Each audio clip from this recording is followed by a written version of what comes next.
Satan rose up against Israel and incited David to take a census of Israel.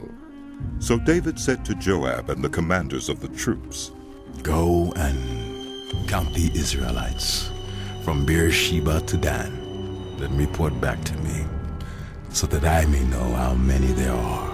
But Joab replied, "May the Lord multiply his troops 100 times over. My lord the king, are they not all my lord's subjects? Why does my lord want to do this? Why should he bring guilt on Israel?" The king's word, however, overruled Joab. So Joab left and went throughout Israel and then came back to Jerusalem. Joab reported the number of the fighting men to David. In all Israel there were 1,100,000 men who could handle a sword, including 470,000 in Judah. But Joab did not include Levi and Benjamin in the numbering, because the king's command was repulsive to him. This command was also evil in the sight of God, so he punished Israel. Then David said to God, "I have sinned greatly by doing this. Now I beg you, take away the guilt of your servant. I have done a very foolish thing." The Lord said to Gad, David's seer, "Go and tell David, this is what the Lord says. I am giving you 3 options. Choose one of them for me to carry out against you." So Gad went to David and said to him, "This is what the Lord says. Take your choice. 3 years of famine, 3 months of being swept away before your enemies with their swords overtaking you, or 3 days of the sword of the Lord, days of plague in the land with the angel of the Lord ravaging every part of Israel. Now then, decide how I should answer the one who sent me." David said to Gad, "I am in deep distress. Let me fall into the hands of the Lord, for his mercy is very great. But do not let me fall into human hands." So the Lord sent a plague on Israel, and 70,000 men of Israel fell dead. And God sent an angel to destroy Jerusalem. But as the angel was doing so, the Lord saw it and relented concerning the disaster and said to the angel who was destroying the people, "Enough. Withdraw your hand." The angel of the Lord was then standing at the threshing floor of Araunah the Jebusite. David looked up and saw the angel of the Lord standing between heaven and earth, with a drawn sword in his hand extended over Jerusalem. Then David and the elders, clothed in sackcloth, fell face down.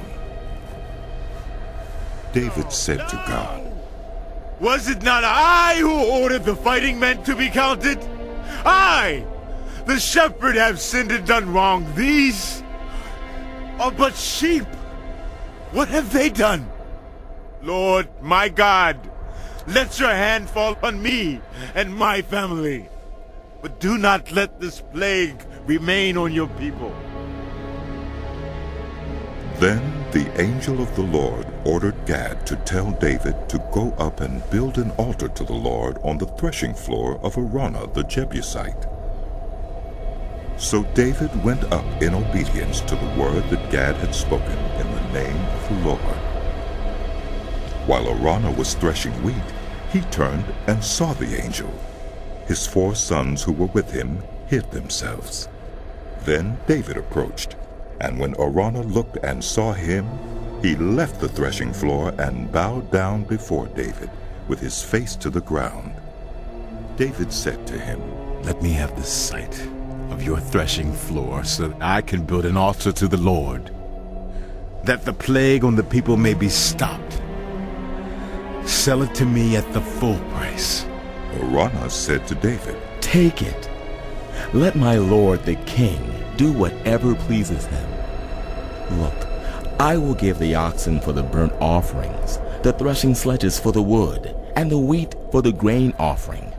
I will give all this." But King David replied to Araunah, "No, I insist on paying the full price. I will not take for the Lord what is yours. or sacrifice a burnt offering that cost me nothing. So David paid Araunah 600 shekels of gold for the site. David built an altar to the Lord there and sacrificed burnt offerings and fellowship offerings. He called on the Lord, and the Lord answered him with fire from heaven on the altar of burnt offering. Then the Lord spoke to the angel, and he put his sword back into its sheath.